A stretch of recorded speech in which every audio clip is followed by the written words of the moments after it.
At this point, I would like to introduce to you, this is somebody who works at the University of Berry University. He's a professor, but his passion has been writing children's books. And I got the opportunity to go and see his website. I am so amazed. I want to buy your entire collection, and I'm sure you will too. At this point, introducing Dr. Michael Woodward.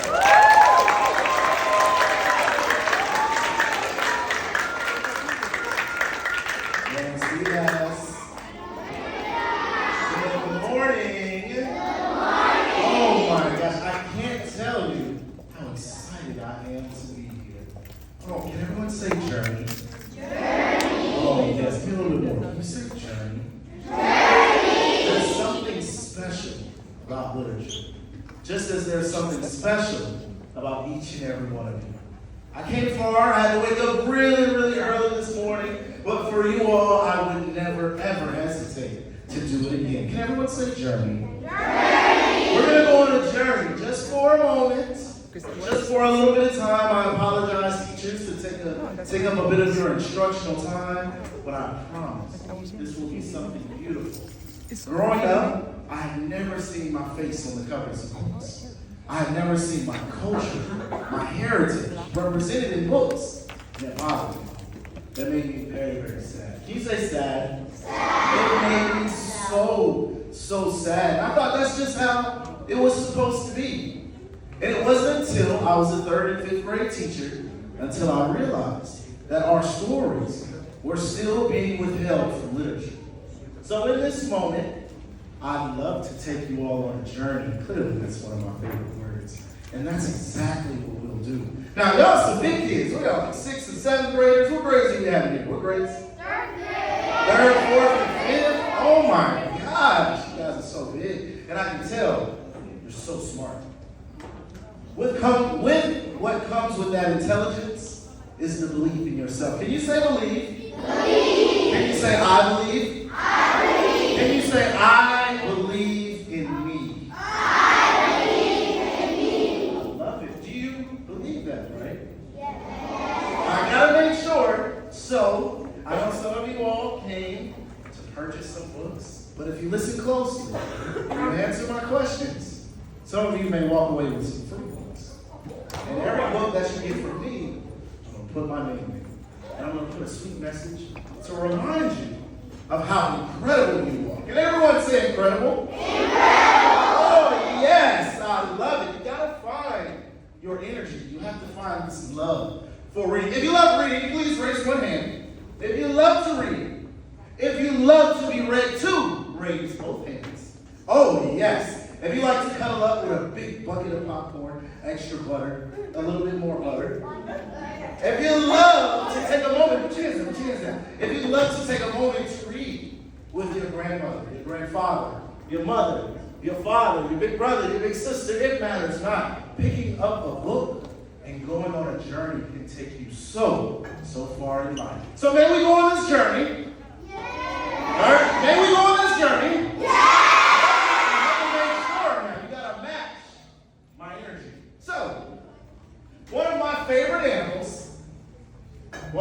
Favorite animals is the Mighty Monarch Butterfly.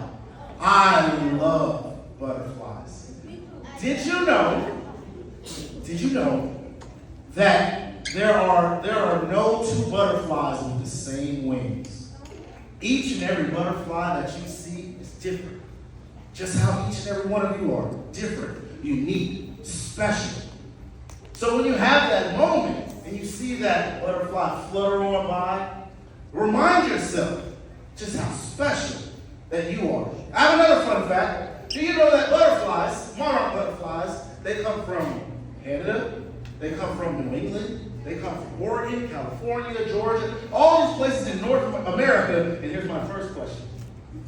Does anyone know where butterflies go? Monarch butterflies. Does anyone know where they go? What? I'm going to give you a hint. It's a country. They all migrate to one specific country. Young King, what's your name? Good morning, good sir. What grade are you in? Oh, we got fifth grader. What country do monarch butterflies migrate to? Oh, everybody say Mexico. Yes, yes. My man, I don't know who's teaching that young man, but clearly he understands what's going on. I'm going to give the first one. Shout out to Ms. Gomez. Shout out to Ms. Gomez. Oh, yes. It's all right. I've got a couple more to spare. So, no one knows why the butterflies fly to central Mexico, to the mountains of Mexico. No one knows why. I don't even know why. No one knows why. But they do. Now, let's see where you guys really are. A butterfly's nose. That's the question. A butterfly's nose isn't on its face.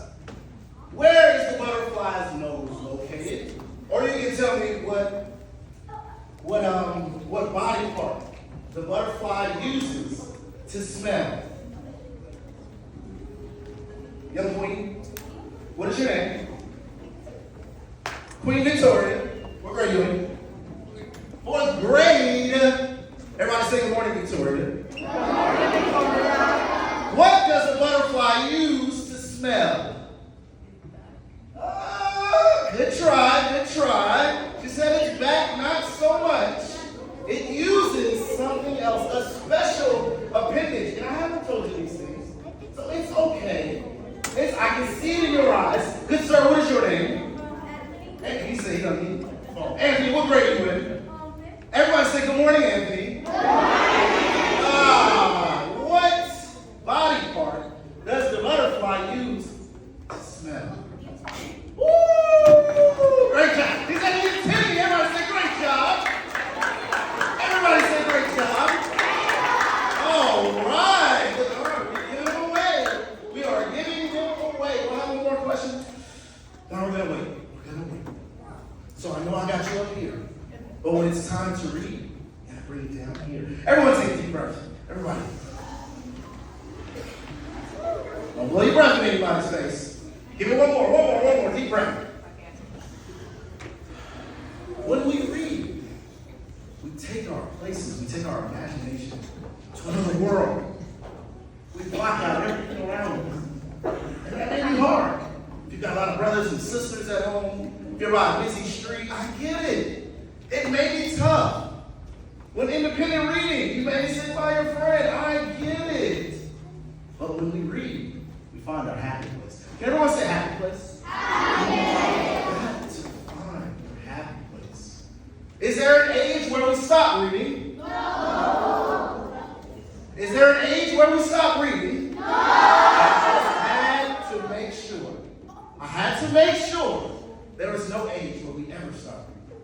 We should be reading every day. As much as we can. We soak it up.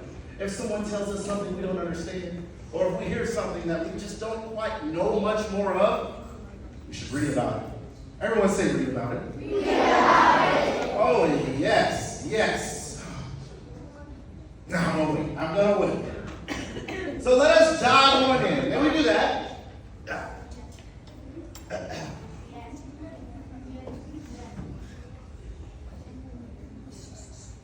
The Mighty Monarch Butterfly, written by me, Dr. Michael Woodward Jr. Let's jump in. It's going to be fun with one hand.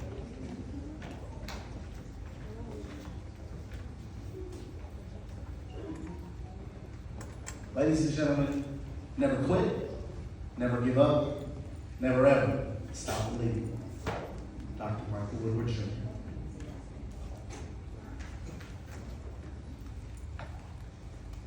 Take a deep breath. Everyone gets a little nervous. When you get nervous, that's how you know you're doing the right thing in life. That's how you know you're doing something really, really big. And have this moment and read with you all is one of the biggest parts of my day and of my week.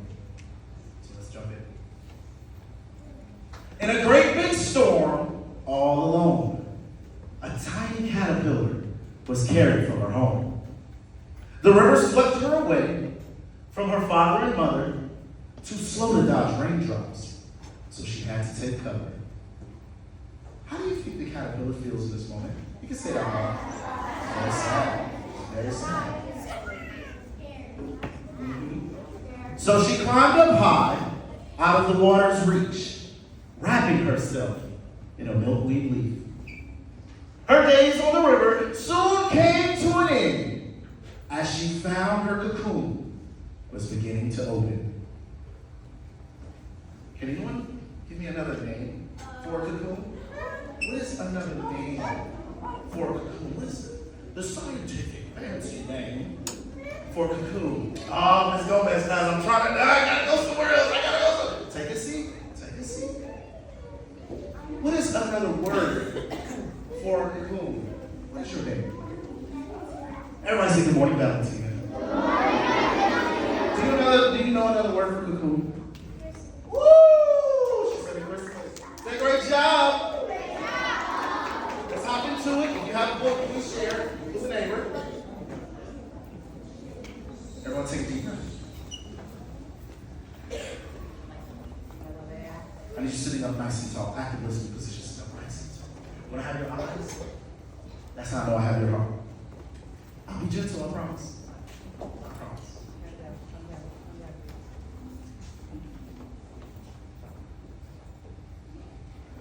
Freed from her silk, she appeared before the world.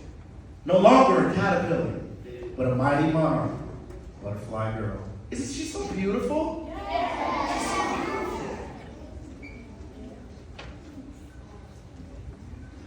She fluttered and floated and flounced through the trees, zipping by the dandelions and saying hello to the bees. She soon met a toad who sat atop a lily pad.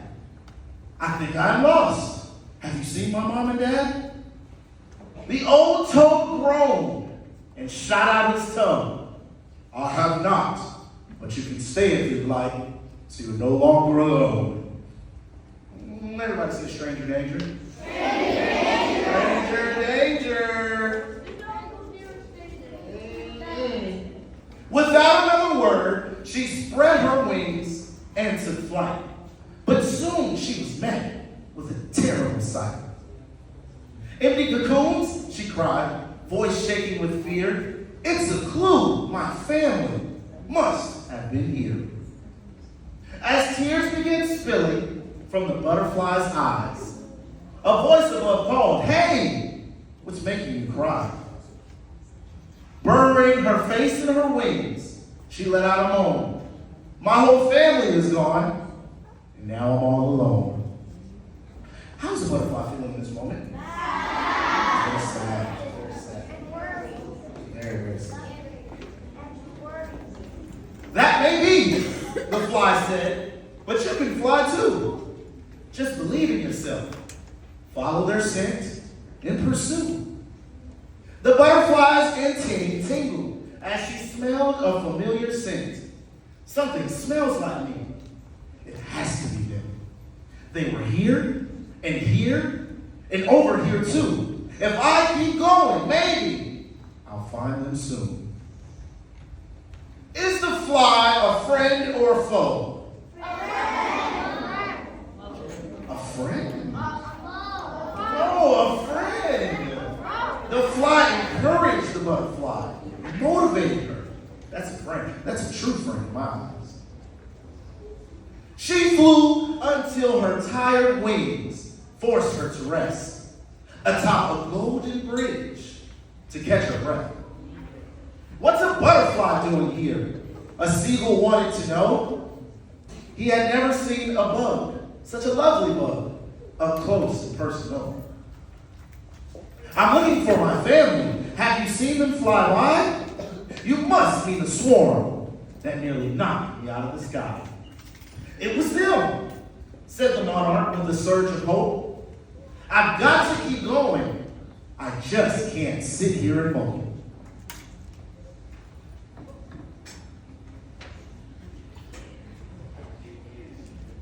Knowing she was close, she wasn't going to give up. So she gathered her strength and began to get up. The seagull's eyes bulged as they began to grow. How do you even know which way to go? was distracted by delicious smells. So she hovered near an enormous spinning wheel.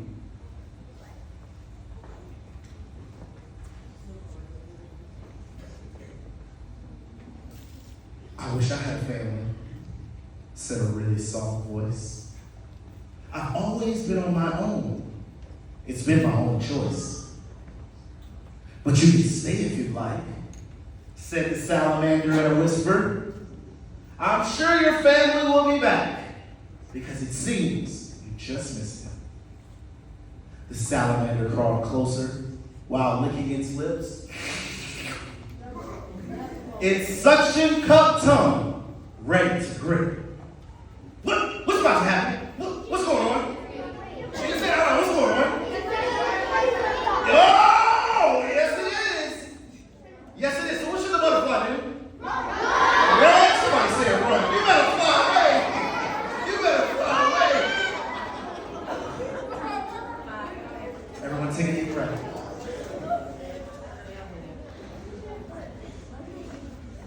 With her antennae rising in fear of being munched, the butterfly left quickly, feeling she was about to be munched. Everyone say, woo! Woo! That was supposed to. The fog rolled in as the butterfly flitted through the clouds, talking to herself, thinking out loud. I've got to keep going.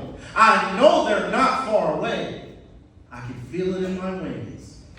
I just have to pray. Is the butterfly going to give up? No. Do you think the butterfly's close? Yes. Sure enough, the fog cleared to reveal a wondrous sight. Millions of butterflies all dancing in sunlight. There were bright orange-winged butterflies with deep black veins, and huge dark ones whose wings seemed as wide as airplanes. Polka-dotted or black and gold. No two are the same. Each one just as beautiful, with its own wings to claim.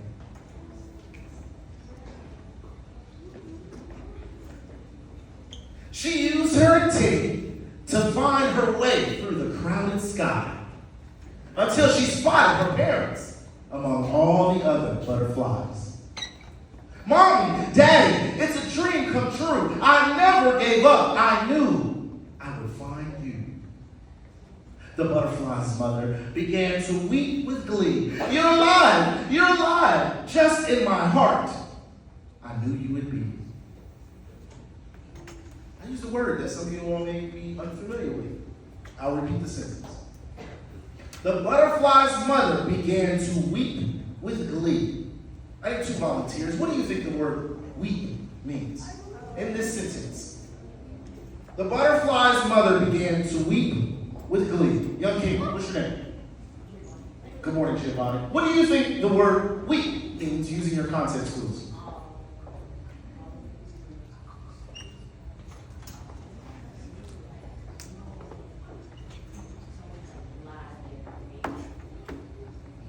We're almost there. That is the emotion that comes about it.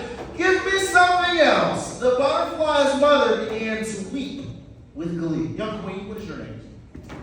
Penelope, good morning. What do you think the word weep means using your context clues? To cry. I love it. Great job. Go get a book. You can have whatever book you see over there.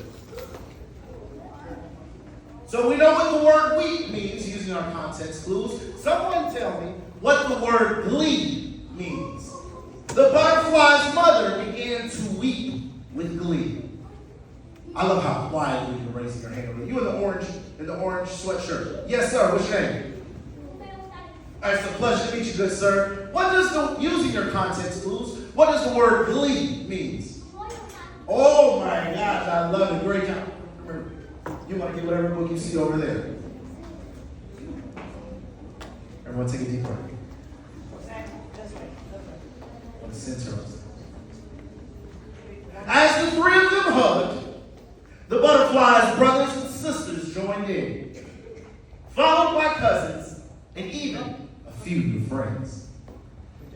With the butterfly family back together again, their search for one another had come to an end. There was no more need to cry, nor a need to roam. The mighty monarch butterfly had found her way home.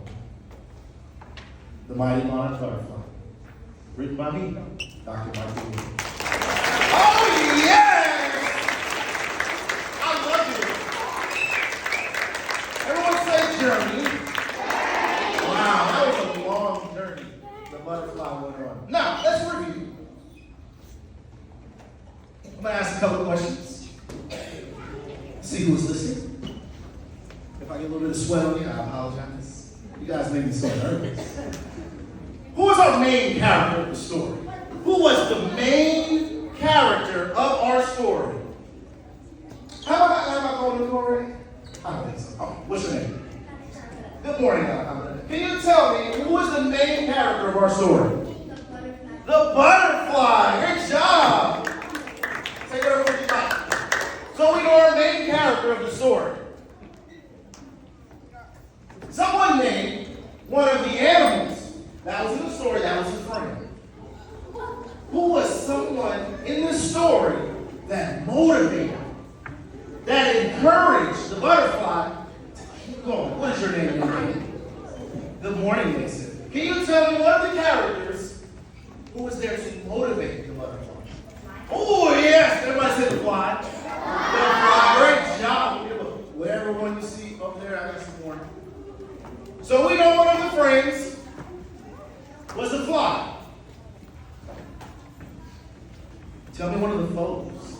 And if you don't know what a foe is, I want you to turn to your neighbor and tell them what you think the word foe means. F-O-E. Turn to your neighbor. Tell them what you think the foe means. Because everyone may not know, and that's okay. That's okay. Someone tell me. I see you back here. I want to know one of the foes of the story. What is your name, young king? Good morning, Dylan. Can you tell me one of the foes in the Mighty Monarch Butterfly? Close. Close. Give me one more foe, one more enemy. Who is an enemy? Who tried to eat the butterfly? What was that? Oh, close. I want to know a foe. Someone who tried to eat the butterfly. Young king, what's your name? Good morning, Daniel. Can you tell me one of the characters that tried to eat the butterfly? The salamander. Great job. You are really good. Great job. We knew that salamander was trying to get a piece of that butterfly. Everyone say stranger danger. Stranger danger. Careful now. Be careful. There was one more foe in our story. He wasn't as explicit as the salamander, but that butterfly knew I should get away. I want you to tell me one of the characters that was a foe in the story. What is your name, young lady? Good morning, Isabella. Can you tell me one of the animals that tried to eat the butterfly? Yes! The toad! The toad! Yes! Ladies and gentlemen, sit your oh, yes, you must go on a journey. In reading, I need your eyes. I need both eyes. If your eyes are open, that means your mouth is closed. I need your eyes. That's how I know I have your heart. A little bit more time. I'd like to take a moment. You guys can ask me whatever question that you like. We'll see if we have time for one more story. I'm only a P on your teacher's instructional time. Everyone say instructional time. Every minute matters. Every minute. That basic means something. I need to know. Whatever you want to ask me. Think about your question. Think about it. Think about what you want to ask me. Growing up, I had never met an author. I didn't know what they existed. I never knew why we practiced writing in class. I couldn't stand writing. Did you know writers are great what? Who said that? Who said that? Who said it? Yes.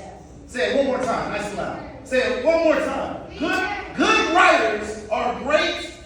Yes, they are. Yes, they are. We're reading for heaven. The more you read, the better you can write. I promise you. Bless you. Think about a question. I'll take about 3 or 4. What is your name, young queen? Samantha. Good morning, Samantha. Do you have a question for me? What time in your life did you thought you that inspired you to become an author? That's a beautiful question. Say it one more time. What was the beginning of it? What time in your life? Every day. She said, what time of my life do I get these thoughts to write? Every single day. You must be used as a vessel. Do you know there's a greater power that surrounds us? There's a greater power that encourages us. Now, you call me crazy if you want, but raise your hand if you hear a little voice in your head from time to time. If you can hear that little voice, if you know you shouldn't be doing something, you know you shouldn't be doing that, we all hear that little voice. Or what about that little voice that inspires? Can everyone say inspire? Inspire. Oh, yes, you've got to listen to that little voice. And I hear these voices. I hear them. They keep me up late at night. They wake me up very, very early. I used to sleep in as long as I could. Now I cannot wait to wake up and to create something beautiful. Can everyone say create? Create. We are all creators in this cafeteria. Whether you create beautiful stories through words, beautiful stories through art, illustrations, through music, you have the power to do whatever you want, as long as you believe. Can someone say believe? Believe. I hope I answered your question. It was a beautiful question. Give me something else. Think about what you want to ask me. I got you, young king. Tell me something. Yes, why did I write these books? Because there was a gap present in my life. I told you in the beginning, the culture that I share with you all, that you share with your teachers, is a culture that is not shared with the world as it should be. I love going to the library. I love looking for books that look like me, that sound like me, that eat the food that I eat, that listen to the music that I listen to. I love those kinds of stories. Everyone say problem. It's easy to find a problem. Everybody's got problems. But what makes you special is when you find a solution. Everyone say solution? Solution. Are solutions as easy to find as problems? No, they are not. No, they are not. So I write because of you, young king. I write because of you, and each and every one of you. And I will never stop writing until the day that I transition. I will continue to write, and I will continue to read. Do you have a question, young queen? What is your name? Good morning. What is your question? Are you happy for being an author? Am I happy for being an author? You said it. In these moments I am. In these moments I am. But when I'm up late at night running writing, laughing at my own jokes, thinking that I've wrote something beautiful, yes, I am very happy. This is a very lonely journey. We all know, we've all done writing. 3rd, 4th, 5th, those writing standards are left and right. But you have to push through. Everything that I write is not beautiful. I promise you. We all get stuck. We all get discouraged. And that's okay. Because you've got to learn how to push through these moments. Everyone say push through. Push through. Say push through. Push through. There will be times when you have no idea what to write about. But you must let it flow. Everyone say let it flow. Let it flow. You gotta let it flow. Yes. And then that next day you come back and you read over what you have written. And you make it better and better and better. And you repeat the process until you have something beautiful. Everyone say beautiful. Yes. So am I happy doing this work? Yes. Oh, thanks, guys. Yes. I'm blessed to do this work. It's a privilege.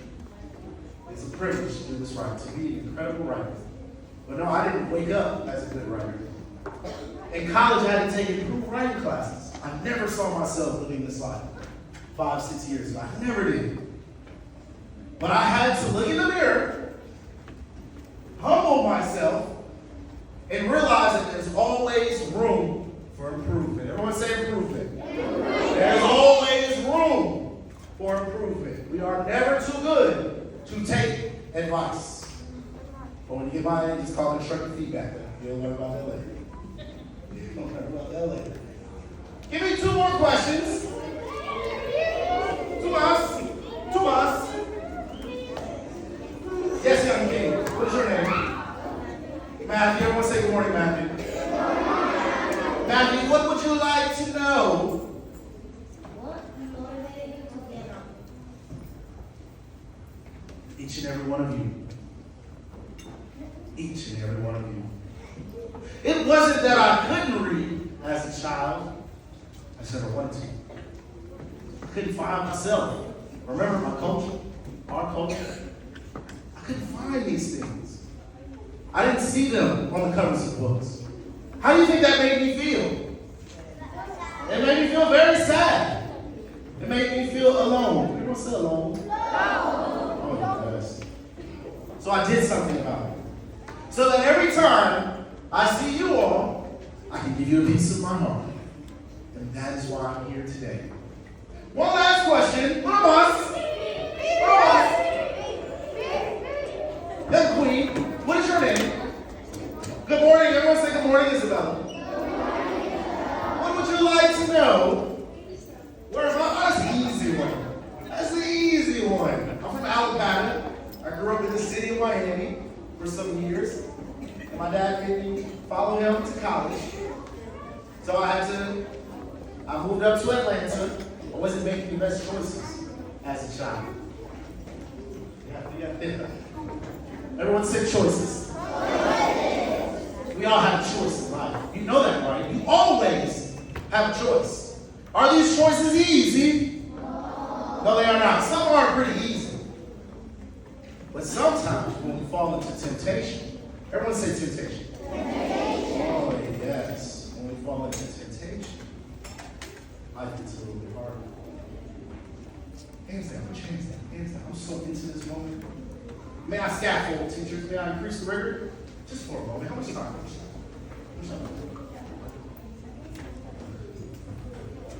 Okay. I'm going to read for you. Because one of my 5th graders, raise your hand if you're 5th grade. Raise your hand if you're in 4th grade. Raise your hand if you are in 3rd grade. Oh, I love it. I love it. All right, we can do those picture books all day. Those are for my kinders, 1st and 2nd. This is where life takes off. Everyone say chapter book. Chapter book. I bet some of you all eat chapter books for breakfast. It's okay if you don't. That's just yes. This moment in your life, as you transition, this is as close as you can. As you make this transition in life, from those little skinny books with the beautiful artwork to these books, I want you to know that you must believe in yourself. This is not a race. You are not racing your fellow classmates at finishing a book. It is not a race. You take your time with each and every word on each and every page. May I read just the chapter? Is that okay? I don't have beautiful pictures to show you now. In your mind, you must see what it is that I'm saying. You must visualize. I love whoever just used that word. You must visualize my words. You must think very closely. Take note of characters, all that good stuff. Can you hold this for me, this stuff?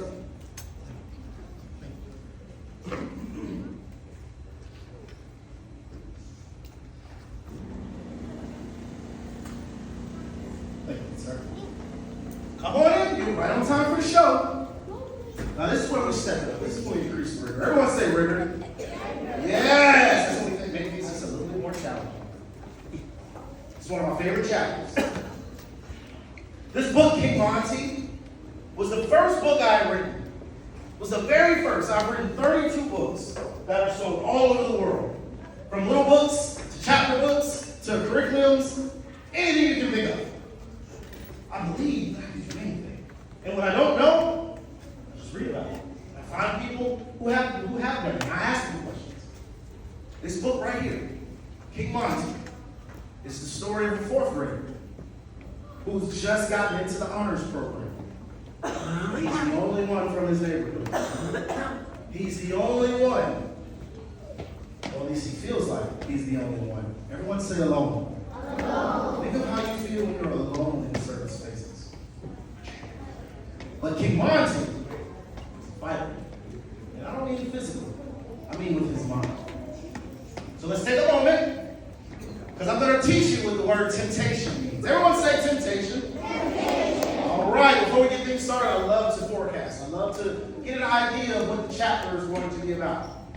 Just give you 5 more minutes of your time. Chapter 20, not everyone's your friend. Let me repeat that. Not everyone is your friend. Let's find out. So our setting, can someone tell me what the setting is? What is the definition of a setting? Where a story... Yes, great job. Let's go. Where the story takes place. Right now, we're at this place where I'm sure your mother and father has told you not to be at. The corner store. We're at the corner store right now. Monte just got out of school. He's walking home, but he makes a stop. A place he shouldn't be at. He's with his 2 best friends, Darren and David, 2 twins. Let's see what happens. Everyone take a deep breath. Just a moment. Teachers, bear with me for a moment.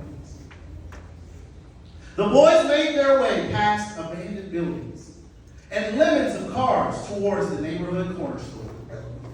I can almost taste that peach soda, Monte declared, rubbing his palms together. Oh yeah? Well, I'm sure dinner won't be ready at our house until late tonight. So I plan to stock up on honey buns and hot chips. Me 3. Dinner's always super late on Mondays and Wednesdays, with Mom pulling a double at work. Monte looked down at his red and black basketball shoes, knowing why the twins' moms was forced to work a double and sometimes triple shift at home in one day. Their father was in and out of their lives. Monte figured he was out at the moment, but didn't dare ask. Well, I've got just enough change to grab me a Mrs. Peach and 3 lemon drops. So we know our main character is giving. He's giving.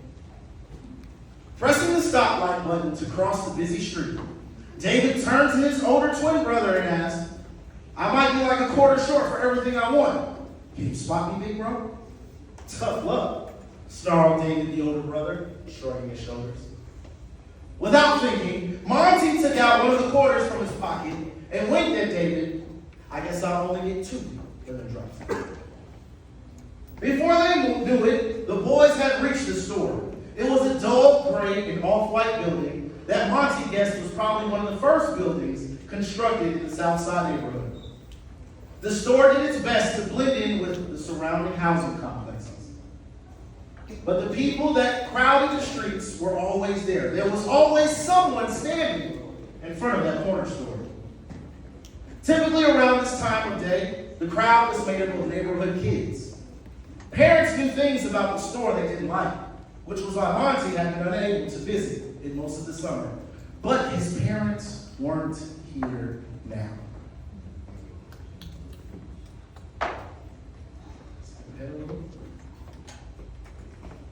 Just then, the rocks on the ground began to dance as a white SUV approached the corner store. The SUV's music was so loud, it caught everyone's attention. People gawked and whispered to one another. Huge chrome rims glinted from even bigger off-road tires with matching tinted windows, and a license plate on the front that read, Trust No One.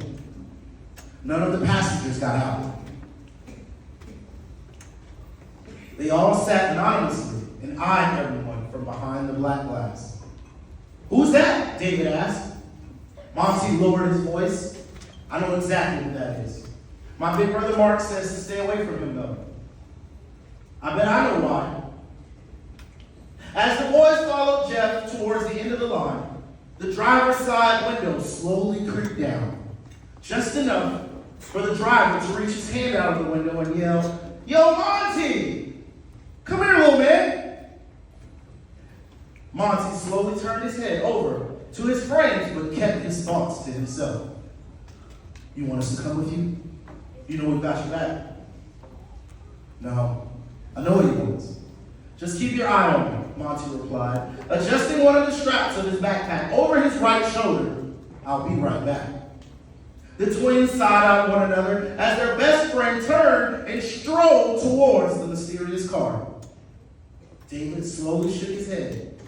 "Stranger danger. Tell me about it, bro." The tinted film scraped the edges of the door panel as the window creaked down even lower to greet Monte.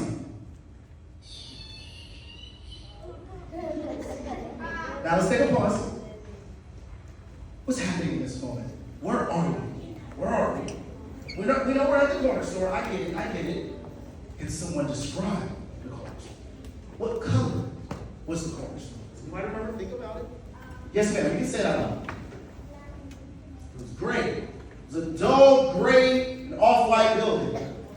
What color was the truck that just pulled up? The truck was white. Could we see in the truck?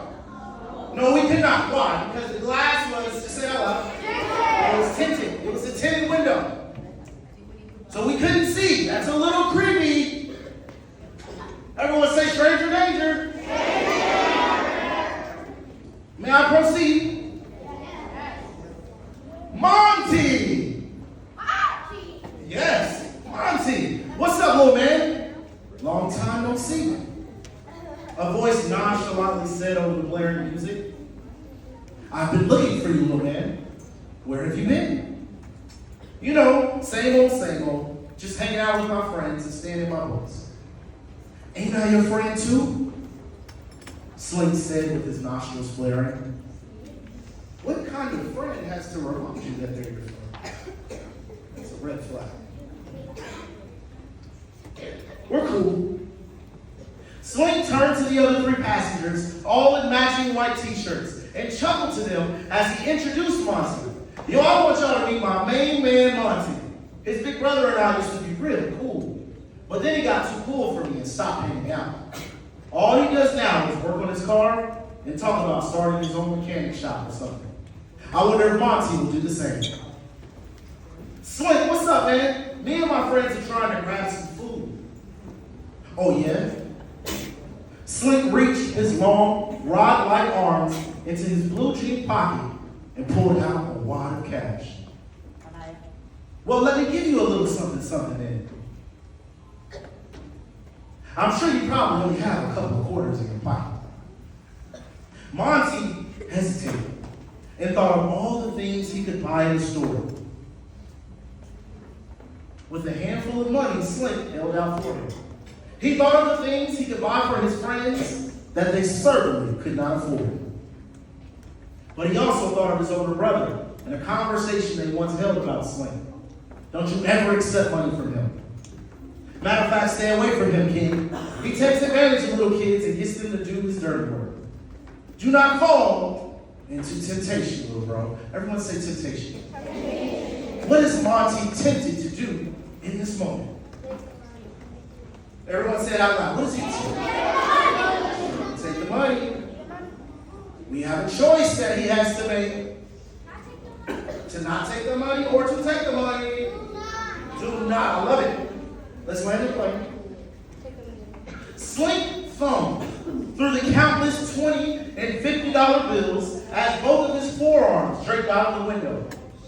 Monte stood wide-eyed, battling his inner thoughts. "Nah, I'm good, Slink." Not used to hearing no, Slink put away his dirty money, gripped his wood grain steering wheel tightly, and glared at Monte.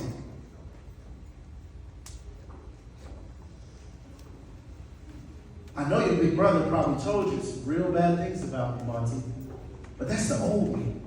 I'm on a new path, a different path in life these days. And if you join me in my crew, you'll soon find out that I can be your older brother and protect you too. What is Slink telling Monte? What is he asking Monte? In this context, he said, if you join me in my crew. What is another word for crew in this context? I'm not quiet in your ears right now, okay?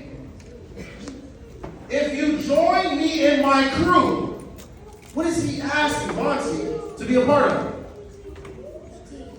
Okay, you say team. What is he asking Monte to be a part of? Band of brothers, yes, but I'm looking for a word that starts with a G.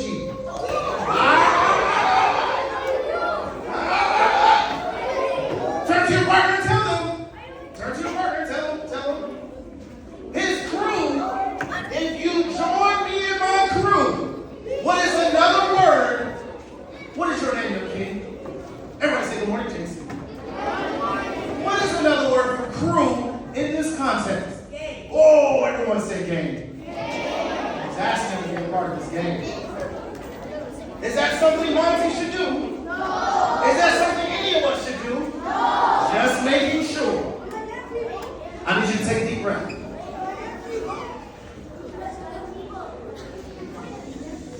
I need your eyes. If I have your eyes, I have your what? I have your heart. Monte knew it wasn't an invite to be Slink's friend, but to be a part of the gang he led. I'm good, bro.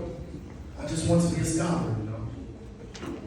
Slink turned his music up even louder as the car freshener that hung from the rearview mirror began to dance and said, think about it, Monte. I'll be seeing you around.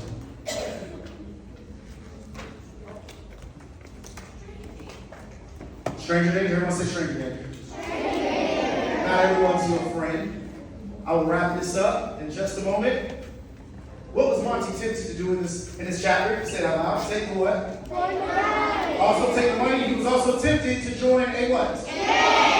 Are these things we should be doing? Are you certain? Just making sure.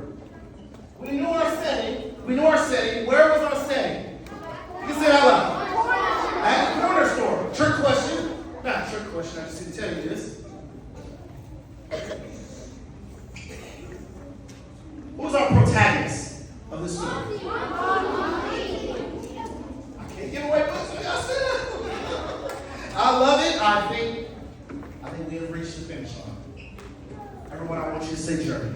Say it one more time. Say journey. I love each and every one of you all. You must promise me that forever you will read. Everyone say, forever I'll read. You never stop. Yes. Thank you so much. Thank you for this moment. Thank you for this opportunity. It is a privilege to be here, and it is a privilege to be able to read. I want you to know that you can do something that a lot of people cannot, I promise you. I wish you all the best. Inspire the masses. Thank you so much for having me. Thank you so much.